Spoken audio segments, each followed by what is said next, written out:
오늘은 예민한 아이들이 스트레스로 배가 자주 아프고 입맛에 맞지 않으면 잘 먹질 않고 소화력도 썩 좋지 않을 때 도움이 되는 과립제를 소개해 드릴게요.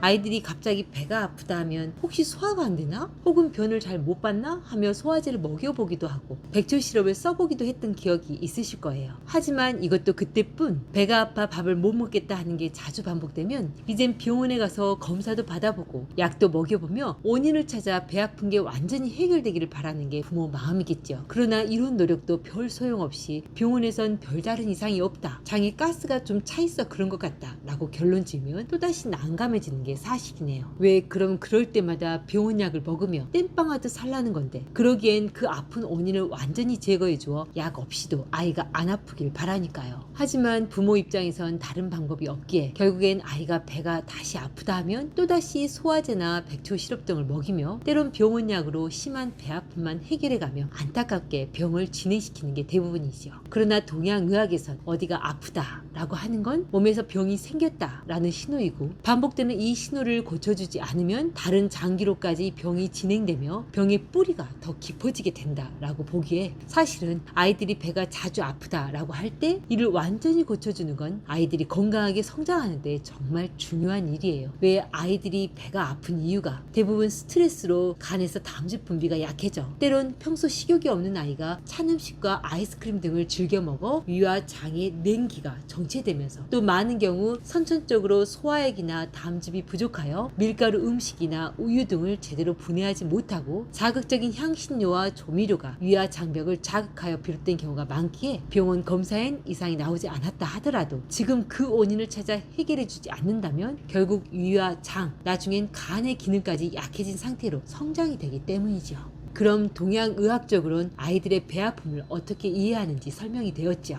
조금 더 자세히 말씀드려보면 제일 먼저는 스트레스로 인한 긴장으로 간의 기가 응축되어 그래서 담즙이 제대로 분비되지 못해 소장에서 이상 발효가 이루어지고, 이상 발효로 생긴 자극적인 가스가 장의 정상적인 운동을 방해하고 경련을 일으킨 탓에 복통은 발생하게 되네요. 그래서 이런 경우엔 간의 담즙 분비를 촉진해주고 위장 운동을 촉진해주는, 더하여 장내 이상 가스와 염증까지 해결해주는 백초 시럽이 그 어떤 양약 처방보다 더 효과적으로 배 아픔을 해결해줄 수 있고요. 하지만 이런 경우 배 아픔의 근본 원인인 간의 긴장, 즉 현재 아이가 스트레스 상황에 처해 불안해하며 교감신경을 곤두세우며 살고 있는 상황이 해결된 게 아니기에 결국엔 병의 뿌리를 고치기 위해선 간 자체에 영향을 주면서 간의 긴장과 응축을 풀어주는 약초들이 필요하네요. 왜 이렇게 간을 자양해 간 자체가 튼실해지면 성격도 대담해져 어떤 상황에서도 쉽게 쫄지 않게 되니까요. 또 간의 긴장과 응축을 풀어주는 약초는 마치 뭉친 근육을 풀어주는 근이완제처럼 속에서 뭉쳐지려는 간세포를 스르르 풀어지게 할 수도 있으니까요. 여기에 소화력과 식욕을 올려 밥을 더 잘 먹게, 또 체력과 골수를 보강해주는 부신을 강화하는 약초들까지 들어간다면 결국 골수와 연결된 뇌수도 또 혈액의 질도 더 좋아져 아이의 정신력까지 강화되어 자신감 또한 더욱 좋아질 거네요. 그래서 지금의 상황을 좀 더 편안하게, 이게 별일 아니네 하며 삶을 더 편안하게 살 수도 있을 거고요. 하지만 현재 스트레스 상황이 아이가 감당하기 힘들 정도로 심한 상태라면 최우선적으로 상담사와 함께 이야기하며 속마음을 털어놓고 이해받는 시간이 그 어떤 치료보다 먼저 필요하겠지요. 하지만 웬만한 스트레스 정도는 한약 치료만으로도 간의 긴장이 풀어지고 불안이 안정화되면서 아이는 점차 스트레스 상황을 별일 아닌 듯 받아들일 수 있네요. 여기까지 들으시면 애기, 그럼 아이들의 배 아픔은 결국엔 한약으로 먹여야 한다는 거네 하시겠지요. 네, 아이들 중에서도 특히 허약한 아이들이 평소 소화력도 식욕도 불량하며 성격도 예민하고 불안이 있는 경우에 한해서요. 하지만 평소 음식은 잘 먹는데 어떤 일로 아이가 스트레스를 지속적으로 받아 배가 자주 아픈 경우라면 호건중탕과 자음건비탕이라는 과립만으로도 어느 정도는 아이들의 스트레스성 배 아픔을 해결할 수 있어요. 왜 소건중탕에 들어있는 작약, 대추, 감초가 간과 위장의 긴장을 풀어주고 이완시키며, 생강은 위장 운동을 촉진하고, 교인은 위와 장, 나아가 오장을 다 자양해 경련성 통증을 잘 완화시켜 주니까요. 여기에 자음건비탕에 당귀, 청궁, 작약이 간을 자양해주며 혈액위주를 올려주고 인삼, 백출, 복령, 진피, 반화, 감초론 위장의 운동력을 높여 소화력을 촉진하며 생지황, 맹문동, 복신은 상추로 올라오는 허혈을 내려주며 심장의 기순환과 혈액순환을 원활하게 해주거든요. 물론 이 처방의 아쉬운 점은 간과 심신을 안정시켜주는 약초들과 담즙과 소화액 분비를 촉진하는 약초들이 좀 부족해 허약이 심하지 않는 경우에 한해 효과가 있습니다 라고 말씀드릴 수 있고요. 왜 앞에서 말한 처방과 좀 다른데 하시는 분들도 계시겠죠? 맞아요. 허약이 심하지 않는 보통 아이들의 경우는 간의 긴장으로 담즙 분비가 약해지는 것과 함께 상체로도 열이 동하는 까닭에 처방이 좀 달라질 수 있어요. 그래서 탕약으로 다려 먹을 때도 허약한 아이와 보통 아이는 약초가 좀 다르게 들어가고요. 참고로 앞에서 설명드린 백초 시럽이 아이들 스트레스성 배아픔에 잘 듣는다면 그럴 때마다 먹으면 되는 건지 물어보시는 경우가 있어요. 네, 할 수 있어요. 하지만 그 원인을 해결하지 못한 채 반복되는 복통에 자주 사용하기에 백초 시럽에 들어있는 찬 성질의 약초가 점차 위와 장을 냉하게 만들어 오히려 인체 본래 회복력을 약화시킬 수 있기에 백초 시럽으로 아이들의 배아픔을 해결하는 건 아주 가끔 잠깐씩 사용하는 경우를 제외하곤 저는 그렇게 추천드리지 않아요. 생각보다 아이들의 복통 이야기가 길어졌네요. 오늘은 이만 마무리할게요. 다음 시간에 아이들의 복통 원인 두 번째, 허약한 아이가 찬 음식을 즐겨 먹은 후 혹은 찬 냉기가 뱃속으로 침입한 후 생긴 냉기에 의한 복통 이야기 해드려 볼게요. 오늘도 복을 부르는 감사한 하루 보내시고요. 그럼 다음 시간에 다시 만나요.